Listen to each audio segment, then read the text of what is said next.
My name is Makinde Adedapo, and I am a current fellow in the Chicago cohort of 2025. Joining Surge was a bit of a journey for me. I learned of the organization several years ago at an event that I happened to be at, although I was not invited, and saw some familiar faces. Began to ask a few questions about who all these black people, in this room, hanging out, chopping it up. Like, this just looks like a good deal, like good energy. What's happening? And the more I talked about it, I learned that it was an educational organization or organization that focused on education. At the time, I was teaching, and so it seemed relevant. But I was really there just to hang out and kick it with my friends. I had no idea that this private party was going to be going on. So years would go by, maybe 3 or 4 years would go by before it would resurface in my universe. Danny Jackson, shout out Danny, shot me a text one day and said, "Hey, my buddy Uric is hosting this event for the new cohort. It's at the spot around the corner. Like, you should pop up. It's free drinks and all like that." And I'm like, well, kind of had me at the free drinks. Once we started the Surge Fellowship, I began to see the real strong power and the incredible connectivity that was available to us. These were 24 other leaders in the city, none of whom I've actually known personally. Now, we're all connected through other people. A number of my cohort members in Chicago are part of Noble Charter Schools. I used to work at Noble Charter Schools. There are people that are principals where I have family that are teachers. So there's literally less than 2 degrees of separation between any of us in our 25-person cohort. However, the 25 of us had not necessarily been directly connected. So I immediately saw that there's got to be something there. There's got to be some way to strengthen these ties, not just within our own cohort, but to expand throughout the full Surge Institute universe. So I started kind of charting out what travel would look like to go to Oakland, finding family members who could I stay with, I got a few folks in DC, got one homie in Philly, and of course Detroit, which is, a short 4-hour drive here from Chicago.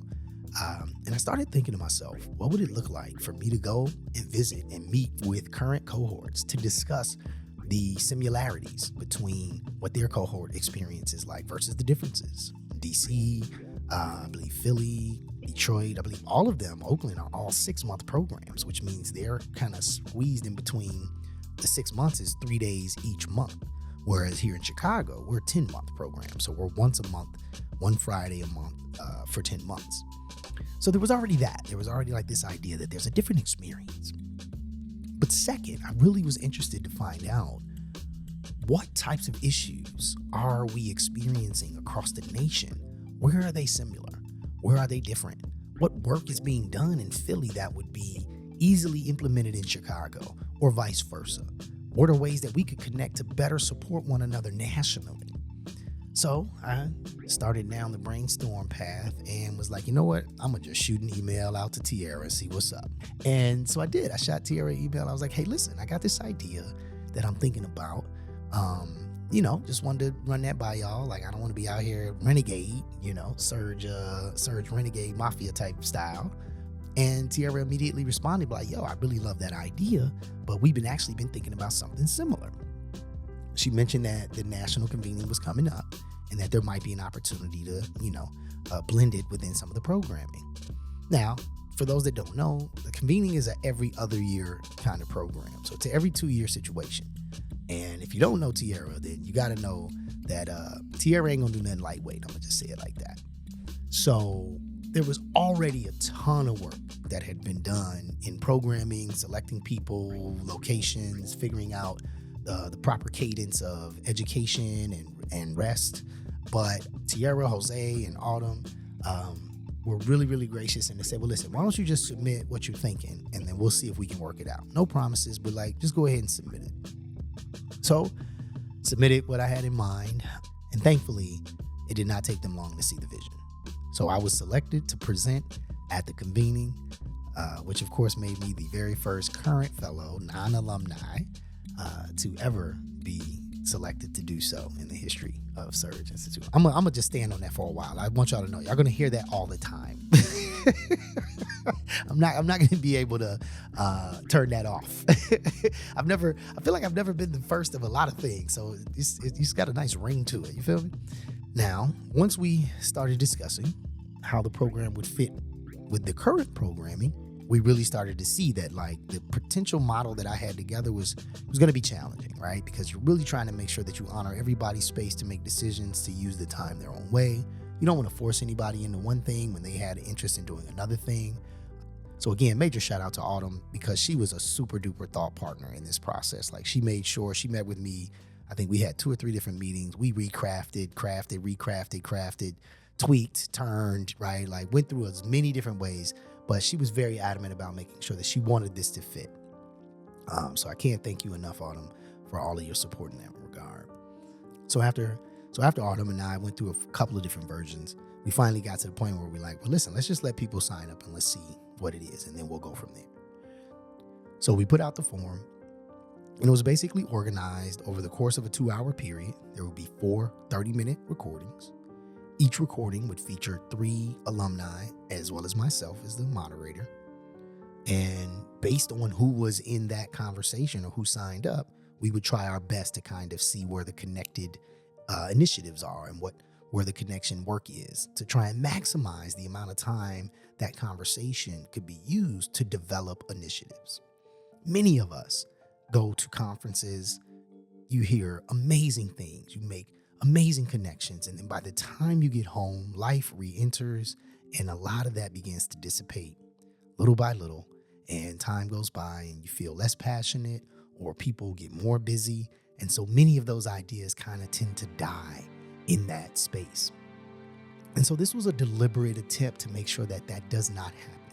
Even if you get back and you don't keep up with the conversation, or you don't set the date, or you don't do the email, at least there's a recorded space for you to capture the truth of what you were feeling and thinking in that very moment. So that's the theory behind Serena Soundbooth.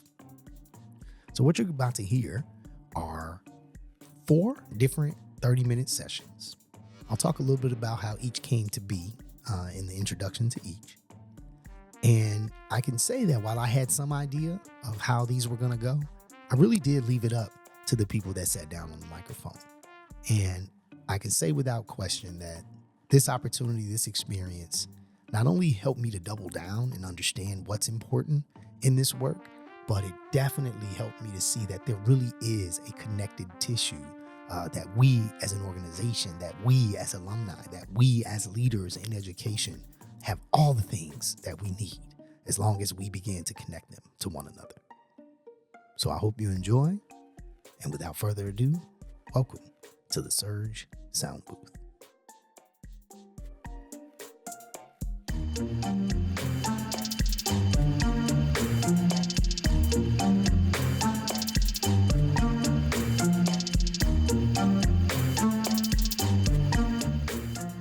So the first recording session went according to the logistical plan.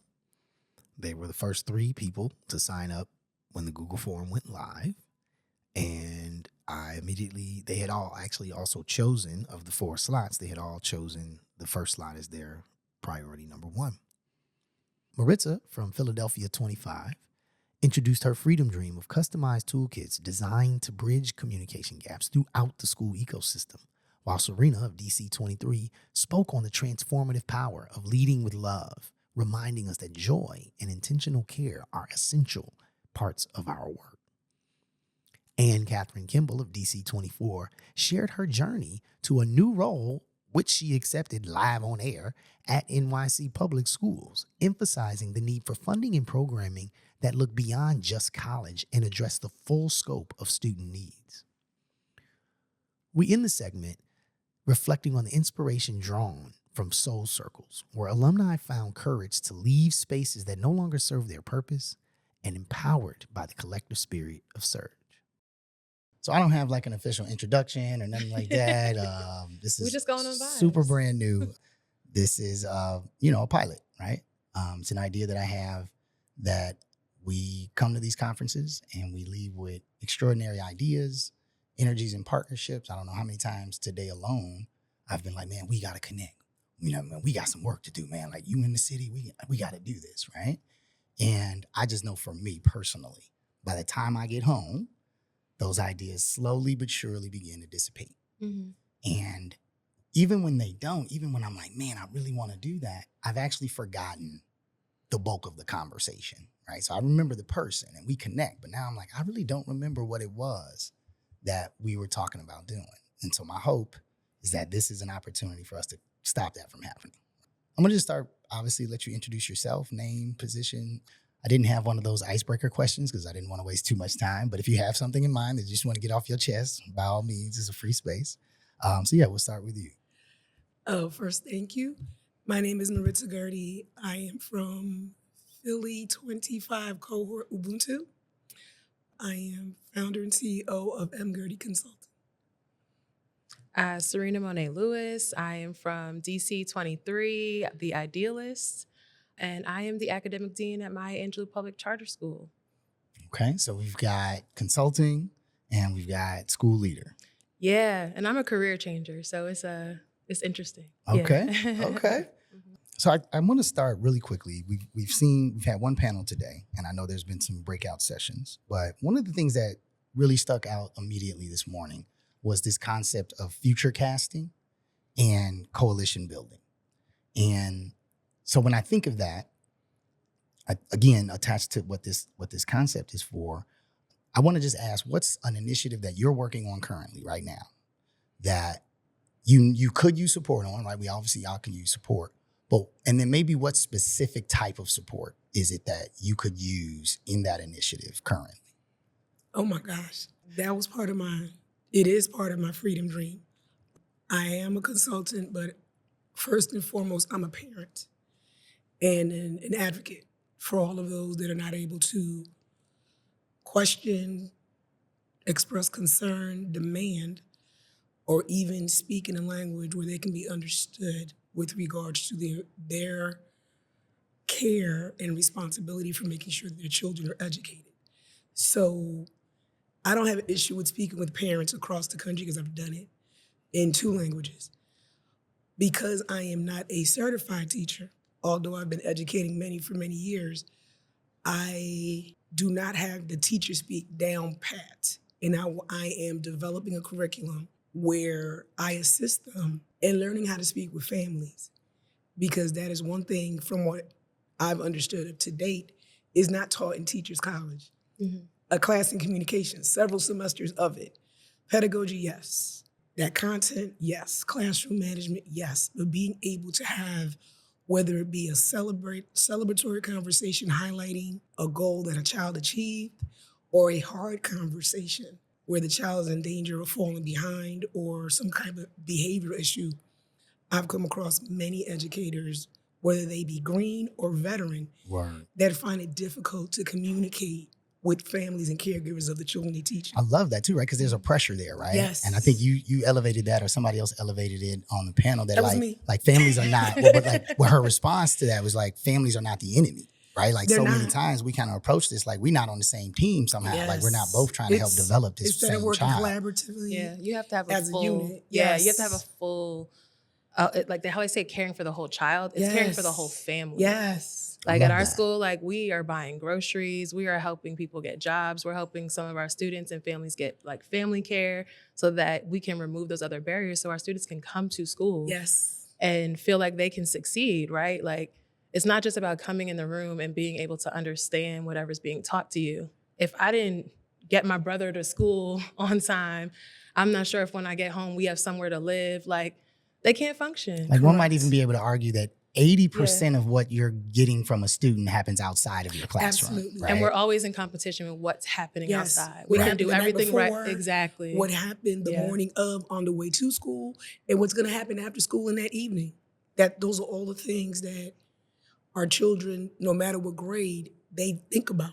Okay. And it's definitely a distraction, but if they know that home is safe, home is good, I have a home, I know I'm going to eat when I get home, they're more relaxed and they're able to learn. So you mentioned that you said you were looking for support for writing the communication manual, is what it sounds like. Yes. Okay. It's not going to be a manual. But like ideas, like a toolkit. Right? Right. No, it's going to be more than a toolkit. Okay. And I've said this, it's not going to be just a regular PD. This is going to be something that is in stages, is scalable, and I will form it to what the need is for that school community. If the school principal just says, Maritza, listen, I just need you to talk for a couple of hours to the teachers in my building and see if you can help them because they're having difficulties in communicating with the families. Or this is gonna be a multi-day type of situation where I scale it up and start from the beginning, baby steps, all the way up to the point where I leave them with the tools they need to improve their communication with their families. Love that. Yeah. Okay, we're gonna come back to it. Yeah, that's awesome. So what's your current initiative and what kind of support could you use? Oh man, I think my support is more like the internal work, the me pushing myself outside of my comfort zones. You know, my freedom dream was about leading with love, and you know, I have workshops around how we bring love into our spaces within education, because though we do love our students, I think it doesn't always come out in the way that we maybe think is most helpful and or our students, right? So like, what do you want that to look like? Like, what is your ethos of caring? How are you invoking joy? How are you leading with love in all the spaces that you are in? So mine is more about helping the educator be their best self and do that work on your own so that you're not projecting it in a negative way on our young people. Because if, in my opinion, if our young people feel loved and empowered and valued, like they're gonna show up, right? Like sometimes we have kids that come to school because they're coming to see Miss Lewis. Or, you know, I did this thing over the weekend that we were talking about, I wanna tell you all about it. And I gotta tell them to get out to go to class, right? Like, exactly. Like that's I've gotta shut that energy down. Yeah, and it's like, I love you, but like, go learn this math real quick. We'll come back on your lunch, right? Like you need that. Those kids need that because sometimes our kids are coming to us and like nobody has made any deposits into their emotional bank. Oh, so man. just saying, I care for you, I love you, like that is so strong. And I think it's something we overlook. And then some people are uncomfortable with love, right? Even adults, right? Like maybe you haven't had healthy relationships or it's like, oh, I'm in a school building, I can't tell people that. I'm not talking about romantic love, right? I'm talking about just caring for someone and letting that be like how you walk into the room. And in the spaces where you know, like, you're not having a good day today, right? Or like, I'm not able to do it right now, like feeling comfortable enough to let that be known, right? Like I'm not telling you, tell your kids all your business, right? Because now you're gonna get in trouble. Right. I'm saying, but like be human. Like as someone who has lost their mother, when a student is coming to me and they talk to me about major losses, we in there crying. Right? Like, because I can't contain it either. Right. Like, so it's just like being comfortable with that transparency and letting like your testimony be someone else's support, I think is really important. But that took me doing a lot of work. And then trying to conceptualize feelings and how we make other people feel is really difficult. Yeah, absolutely. It's really difficult. And being 100, right? So like my upbringing, my family upbringing, I was raised predominantly by my dad in terms of the household I lived in. And my dad was like a working dude. You know what I mean? He wasn't Mr. Compassion. He wasn't Mr. Son. Let's talk it up, right? And, you know, that had an impact on me. Not at the time, I didn't see it as a negative impact, right? But what I did find out later as an adult male is like, I didn't learn those communication strategies, right? And so when I found myself talking to young people, it was cold. It was, hey man, I ain't got time for all them feelings. I ain't got time for all that. That's not what we're here for, right? So it was very purpose driven and definitely lacked the empathy, right? I had this idea years ago that what you said just brought up. I don't understand why, and I just know the brother who Ryan, who was moderating. Oh yes. I need to check him out. I don't understand why in health insurance for teachers, I think teachers, police officers specifically, why is like massages and spas, why is that not a part of the package? Because I think to your point, we all know that feeling when we have had a great weekend and we walk into our classroom. We know the difference between when we feel really down and when we walk into our classroom. We know our interactions are, you know, on that same scale, right? When I had a great weekend, the student that gets on my nerves the most, when he walks in the room, and I can see him right now, but when he walks in the room, like I got all the energy for him. What's up? What you want? What you want? What you want to do? What you want to do? Right? Versus when I'm beat up, it's right? like not today. Like in Chicago, they use this term now, toe down. I don't know where it came from, but when I'm toe down, that I don't have the patience. I don't have that same level. And I can't be expected to be up here all the time. But I think to your point, if we are able to develop that intentional, dedicated me time for the teachers, then maybe the percentage of times I come in here is way higher than the percentage of times I come in. Or even feeling safe enough to speak to, I'm here. Word. You know, I'm not where I need to be today. You know, I do that. I do that with my team. I'm very blessed to have an admin team and a team of school leaders that like, I can tell them like, y'all, this is like not a great week for me. Just, you know, tap in. And they'll come to me and they'll be like, okay, go take a second, right? Or like when I feel like I can't be nice anymore and like my kindness is going out the door, I'm like, I need 10 minutes. Word. And they protect that for me, right? Like they will make sure the outside doors are closed, my things are drawn, and if they're looking for Miss Lewis, go talk to her later or find someone else on her team. So I think you have to find spaces like that. Like I do understand that in itself is a privilege, right? Because many people are not in spaces where they can be vulnerable and share that. So for me, if I did not have that, then it's not a space for me. Right. But I also have the privilege to walk away. So I do understand that other people don't. Word. Right? So like everything comes from, I always think from a space of like, I can do that, but some other people can't, right? Like I don't have kids. It's just me and my dog, right? Like, you know, if I quit my job tomorrow, we gonna make it, right? We gonna be all right. Like we are, but like that's not a reality for everybody, right? You might stay in spaces longer than you really feel like you should because you have different responsibilities. And I think we have to call that out too. And I do feel like sometimes leadership knows that. Right. Yep. They know that. Right. Take advantage of it. Yes. Like they know that. Like Plan for it. yes. You see that Yes. Plan for you to stay. Plan for you to have to tough it out. Plan for you to not really know what your next steps are going to be. Mm-hmm. Especially in this time where like, especially in Yeah. DC, like we don't know what type of funding we're about to have, Yeah. especially in a charter school. So we're already cutting things.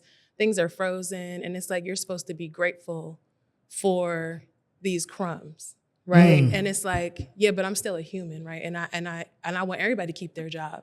So if I don't get a raise, don't give me a raise. Yeah. Like make sure these people keep their job. Mm. Like that's wild to me. Yeah. I don't know. It's just crazy to me, but they know that. So now they're like also continuing to pull in other places because they know that if you leave here and you're looking for something in education within the DC area, where are you going? You're gonna yeah. Because if you're the last person in the door, if they get cut too, they're funding, you're the last one out. Right. Yeah. So they're taking, I feel like there's low key like comfort in it. That's like they have the upper hand. So it's again, that movement and fear, right? But like, don't fear that shit. Sorry, am I allowed to curse? Yes, absolutely. I am like, a don't grown fear man. that shit. Like, it is like, because are they really gonna do it? Like, Right. they can't graduate them kids without me. Right. You know, like you gotta Yeah. know your worth, but like everybody is not in that space. Yeah. So, but it took me a really long time to get there. So I definitely understand it. I love that. Well, we got a new voice that you just heard kind of chime in. So I want to make sure you have an opportunity to introduce yourself. The way we introduced is we just introduced who we are, where we work, and what's a current initiative like that you're spearheading or that you're a part of that could use some support. And then like, what would that particular piece of support be? Yeah, I appreciate that. I'm Ann-Katherine Kimble. I actually was just on the phone because I was talking about accepting a role in New York City public schools. I'm super excited about Talking it. about accepting as in Accepting you it, have, taking okay, it. we clap. Yes, congrats. It feels good. Yeah, as a New Yorker, I'm happy for you. Word. Yeah, girl. because I already signed a lease, so I need Oh, to awesome. it back. But it just feels very sacred to sit here, accept that role, coming from where I came from just a year ago. And I'm just excited about it. So I will be developing programming and curriculum around financial literacy for the cool. community. New York has an initiative called Save for College. Y'all, I'm gonna be honest. I hopped on the interview and was like, I don't believe in this. I don't think that y'all should be having Black and brown kids only save for college. How come this money isn't accessible for any post-secondary plan? Yes. How come they can't take whatever this money they're saving is and go open a business? Correct. Why can't I inherit my uncle's mechanic shop and then take this $5,000 That and is like upgrade it? fascinating. Yeah. Because I just don't But believe in it's that. fascinating that you started the interview Oh, acceptance absolutely. conversation. I want this job, except you're doing it all wrong. Yeah. You can't do it like this. Because it's Like, take it or leave I me, baby. love Like that. this is it's what I'm take it- coming with. And yeah. that is the power of surge. I love that. Right? I was one of those people who didn't know I could leave a job. I was one of those people who wasn't feeling safe or comfortable. I don't come from money. So I'm like, oh my God, I've got this savings. I'm looking at the money. But who am I to see that I'm in crisis and then take that time? Like, am I really in crisis? Do I really need to take the time? Mhm. Am I really supposed to be tapping into this money? This money is supposed to be for a house. No, this money is for my well-being. This money is for me to go sit down on my couch with my dog. Again, a privilege, a huge privilege, but this is for me to restore. So I just feel really good right now. Yeah. Thank you for welcoming me into this space. I'm glad I picked up on a little bit of what you were sharing because I'm feeling good right now. I love that. What you say is so funny. Imagine being in one of your wrap-up soul circles with your Surge Sibs and you letting them know, I hate my damn job. Yes. And I shared that with them. Yes. And 2 weeks later, I walked away from a role Yes. that was supposed to be all the things. And because they didn't follow through with what I thought, Yeah. and I am beyond the, let me stick it out till it gets better, I said, no. Thank you. Mm-hmm. I officially resign. That's it. Yeah. That's so, And I've been great ever since. congratulations. We're going to clap it up for you clap too. for You that know what I'm too. saying? Yeah. Sometimes you have to do it. I think it's interesting when we started. I'm Chicago 25. I haven't said that actually on the mic yet. But when we started, there was this. I think Uric was giving us, intro speech about people come through this program, and he said something like, most people. He said a lot of people quit their jobs, and then he stopped and was like, okay, wait, don't go quit your job, Right. Yeah. Don't do what Beyonce told y'all to do. Make sure. Yeah. So that became kind of like a echo, though, right? Yeah. Like the more speakers came, the more people came. That idea of quitting your job really kind of became a real concept for, I think, a lot of us. But okay, I wanted to go back really quickly with the Surge convening so far.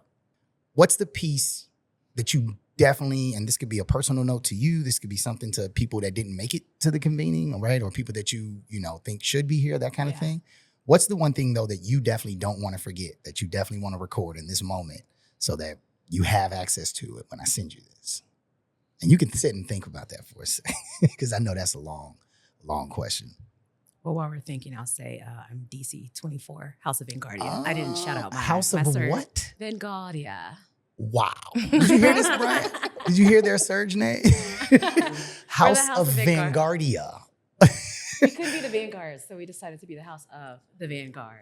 That is really interesting. Wait, is the Vanguards the earlier DC? Yes. So y'all kept No, the... No, there's earlier someone else. We have might the be Chicago Catalyst, House. Idealist, and then the House. Okay, I'm thinking because if The y'all house. kept the Vanguard legacy going through that kinda the would've been city, dope, that yeah. would That have would been have been really really dope. cool, right? Man, the Catalyst didn't start it off right. I don't know. We got to talk to Can I announce our DC 22. name? I don't even know if I can announce our name. I haven't asked for No, this. don't do it. Don't do it yet. Don't do it. They might be mad I at you. can't do it. Don't Yeah. do it. Oh man, we got a current member who is not on board, so I'm gonna keep Oh it. man, okay, yeah, don't do it. Don't do it. Yeah. It took us a while to get our Ubuntu. It was like people were asking, "What's your name?" We Yeah. made people wait. I think that's super interesting too, because it shows how valuable our names are, Yes. right? Because people were, this has been a tense, all the love and all the support and all the stuff that we've been doing. The name thing is where the lines are drawn. You know what I'm saying? It's just like, I'm just not down with that. You know what I'm saying? So I think that's really interesting to see the capacity with which we think about our names. I mean, you're Yes. trying to get however many. I think there were 16 in my cohort. 25. Like you're trying to get Oh, that's a big numerous cohort. people's To agree. personalities, everything. Yes. Like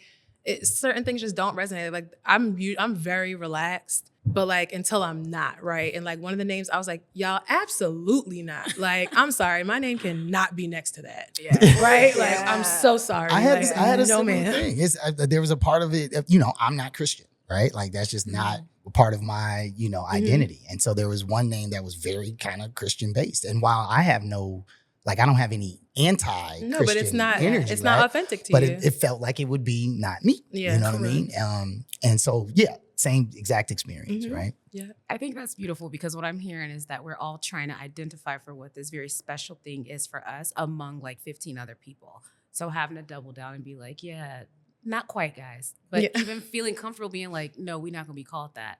That's a sacred, special, built through time, built through experience, opportunity to be able to. There's also a bunch of strangers. I don't even know y'all like that. Like we just Yeah. met. You know That what is I'm saying? kind of wild when they ask you to start Yeah. thinking about the name. Like you really don't know each other Yeah. Yeah. as well quite yet. But So that's the but intent. this is what took us so long. That's Us the too. intent. It Janine forces was you on to us, get yeah. to know each other Yeah. and what each other's, Yeah. what our compass is, what we feel strongly about. So when we got our name, we were like, okay. We all agreed, but it was a lot of, nope, hell no, I don't think so. Mm-mm. Yeah. I'm gonna change that question because I just realized there was something said earlier that I think might be resonate more. The question, I think the gentleman, I forget who said it, the concept of what is your great grand student? Sharif. going to say about you. Sharif, I'm not Right, like, yeah. And he mentioned, he referenced family too, but I loved when he interchanged to student, right? Yes. Because I think we all have a deep intentional value for what we want our personal generation to be later, right? But I think adding the lens of student, what is your great grand student gonna say about you? I'll start. I know what they're gonna say about me. They're gonna say, first of all, he never shut up. That's number one. No, but what I really want them to say is that I came in with a true trust and belief that they knew who they were. Like I'm not trying to change you. I'm not trying to convince you need to be somebody else. I'm definitely not gonna lean into what you consider to be your weaknesses or the things that you don't. But I need you to first really deeply believe that I am here to support whoever you are, right? Like whatever it is that you want to be, that all the energy you're going to receive from me, however you feel about it, I need them to know, and I want them to say that clearly. Like, I know for a fact that he was there to help me be the best me, and whatever that looks like. Yeah. You're right. Do you remember what your superlative was when you graduated? Superlative? What is that? You're going to be, during graduation, Oh, you giving away secrets? there's going to be a superlative that was given He to don't you. know that yet. He don't know that. Well, that's going to be one thing. The one that was given to me is, and I was like, what? That I give it to you straight. Yeah. I can see that about you. You give that. I tell it how it is. I don't sugarcoat. Where you from originally? Originally Brooklyn. Yeah, Yes, like, giving okay. all But, the BK energy. Listen, but especially losing my voice is really like, It's getting real New York. yes. It's really I coming like out. it. The rasp is good. I like it. This rasp, let me go get I'm a like, oh rasp my before I God, move is up it here. leaving? but yes, that is my hope is that, as with anything, wherever I've walked, I hope to have left some kind of memory that sticks with a person. And I hope it is one that says, you know what?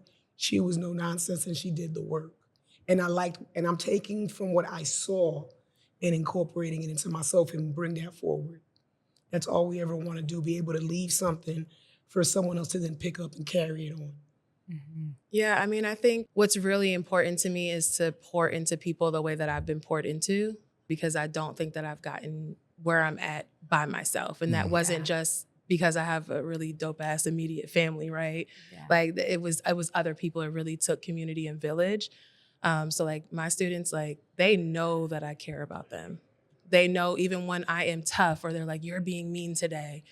No, because you didn't do what you said you would do, right? I showed up for you every single day. So like show up for yourself and be who you know that you can be, who I see in you. And like, I just want them to just believe in themselves. So I hope that they feel like, yeah, she trusted me to bloom and like step into my dopeness and do all these things because she believed in me when I didn't believe in myself. Yeah.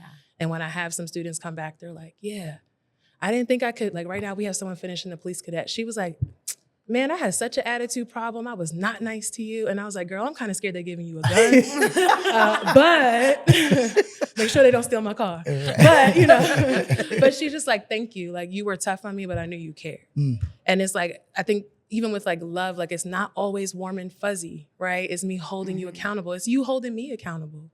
Like I'm not, we always don't show up in the way that we really want to. But like, and your intention is not always going to matter, right? If you hurt somebody, you hurt somebody. Like intention, and it's gonna happen. Intention Like, is it's gonna irrelevant. Yeah. So be okay with like accepting however you made someone feel, even if you don't agree. And I think that's the biggest thing that I want like my students to also realize, like your words have meaning towards yourself and others. So like, please like be mindful. But I mean, I just hope they really feel like she cared, Yeah. Yeah. This has me so missing my high school students in Chicago so much. Oh, you taught in Chicago? I taught in Chicago. Which high school? Mushin College Prep. You were a Noble? I was a Noble. We got a Noble principal in the back. I taught at TNA for 2 years. Okay. I actually turned down a dean job to go to where I'm at now. But okay. All right, go ahead. Mushin. Yeah. Okay. Yeah. Gotta get together later on. The safe space. Yeah, we talked. With my Never mind. hold on, wait a minute. Before I go any further. My students saw me do a lot of, I'm going to do this because I know it's the right thing to do, and I know that we're being told we can't do this. I lead with a bunch of audacity because when it comes to having to do what's right, you have to have the audacity. Yeah, the demerits, yeah, all that, whatever. Yeah, the audit. but what do we need to do right now? That's right. How do we, example, when Trump was elected in 2016, we come back to school on that Wednesday. I'm supposed to be given some kind of interim, whatever. I shut it down. I shut that shit all the way down. I'm absolutely not about to carry on as if it's business as usual.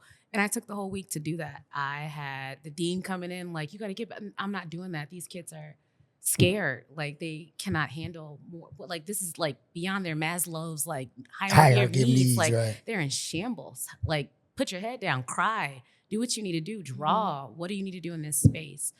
And I continuously showed them, continuously told them, yeah, I'm gonna get in trouble for it, but this is what we need. Yeah, we can't do this, but this is what we need. Yeah, y'all need a time to play. Let's go over to Millennium Park and run around for a little bit and let some of this energy out. Even when it came down to things I was teaching, I was supposed to teach Rodney King, like through the lens of implicit bias. I told my students, absolutely not. Them cops did not have implicit bias. They know they don't like black folks. Right. It was as explicit as it could be. It was intentional. Yeah. It's intentional. Yeah. And I constantly had to stand up and show them, like, when things are not right, you have a responsibility for our greater good and our people in our community to say something and do something about it. Enough with the ego, enough with the pride. That doesn't matter when people's babies are on the other side of a lot of the decisions that get made. I love that. I think what's interesting, and because I know the context of Noble, right?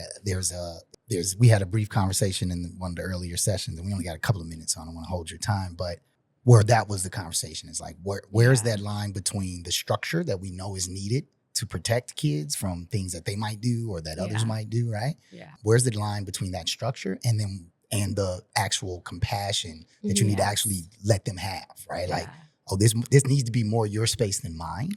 And so if that's the case, I have to let you build some of the structure, right? I have to like be free to let you say, all right, I built the outline of the house, but y'all got to fill in all the drywall and all the plumbing and all, you know, or that's a really I guess I should probably take care of the plumbing too. Like you got to turn stuff on, right? So yeah, I think that's a really interesting concept, right? Because I know the background on that place. I like summarize it as like, how do I see and honor your humanity as a young person who, as like growing up in Chicago, you are so mature in the grand scheme of things. How do I treat you as such? How do I give you some leeway to be a leader in this space? Like, don't raise your hand when you have something to say. Just wait for the natural moment to jump in conversation and then add your piece. Like, don't ask to go get a Chromebook if you need to look something up because you're trying to learn. Get up and go get it. But it goes up against the backdrop of something that is so strict and rigid that they like would freeze and be like, But it was a beautiful moment because they saw me allowing them the audacity to lead in their That's own incredible. Right. I got so many more things I want to talk about with that, but we're running out of time. So I'm going to say, if you had to do a 60-second, this is what you missed at the convening, even though we're not done, right? Yeah. Like we know we still got lots more sessions and stuff like that. What's your 60-second, like to all the other what is it? There's 170 of us here. There's supposed to be about 500 total alum. So for the other 300 folks that didn't make it, what's your 60-second, this is why you have to make it to the next one? Your math is good because I almost said 400. That's why I went to law school. Put me back in the English classroom. The aha moments and the eye-opening, like, oh my God, what they just said just hit me, has been consistent throughout. It hasn't been one moment yet where it's been like, where it was monotone and boring at all. Everything so far has been inspiring and energizing and uplifting. And I've appreciated that. You miss this community as a verb. Yes. You know this community as a noun, but you're missing this community as a verb. Our peers, our search siblings are leading sessions about things they're passionate about. People are allowing you into their freedom dream to like actually do their freedom dream with that art party. And that is what draws you to Surge, is knowing that you're not alone. And this is one of the important moments where you like get to do it. Like you get to move the car instead of just looking at it. Ooh, I love that. That's awesome. Yeah, that's a bar. I don't know for how real. I follow Yeah. that. Wow. That's a bar. Like, No pressure. That's that new job energy. That's that. Listen, that's she I'm brand stepping new, into a right? whole other She's section. brand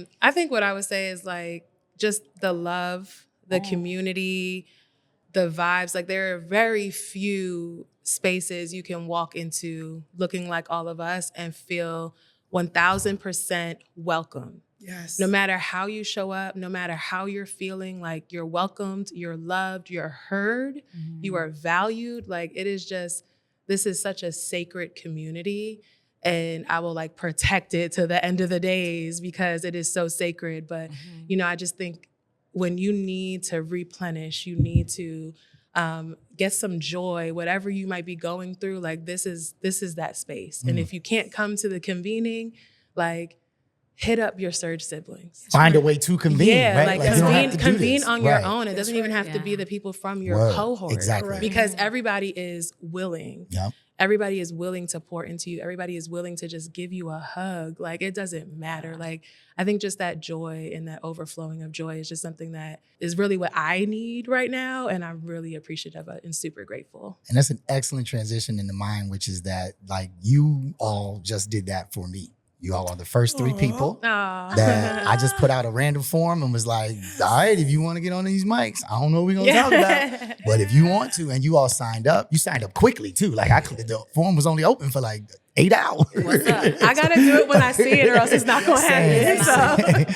So I appreciate you all so much in that way, because this is affirming that like these are discussions that everybody says they want to have, but we never make time to do it. Yes. And so just taking this 30 minutes out, I appreciate you all so much. And we're going to, I got your emails. So trust me, I have a full strategy. I knew I wasn't going to have enough time to get to all these conversations, but I have it recorded. And so when I send you your piece, it's going to come with extension questions. You got it. No Lovely. doubt. Thank you for all your so work on much. this. Thank you. I really Yeah, thank you appreciate for it. creating this space and time. That's dope. Yes. Thank you. Major thanks to Maritza Guridy, who is also a writer. Make sure you check out her piece in the recently released compilation, Taking Off the Shades. Chapter 15 is hers, entitled Forgiveness. Thank you to Serena-Monet Lewis. Be sure to invite her to facilitate her signature workshop, Leading with Love in Educational Spaces. And to Ann-Katherine Kimble from By Monday LLC, congratulations again on your new role with New York Public Schools. We are looking forward to seeing the amazing things that you're going to bring to that environment. Tune in to episode 2, where we have a great conversation with a group of Black male educators in Chicago, talking about the nuances of showing up as a leader while also making sure that you make space to pour into one another. My name is Makinde Adedapo of Collective Genius LLC, signing off for the first episode of Surge Soundbooth.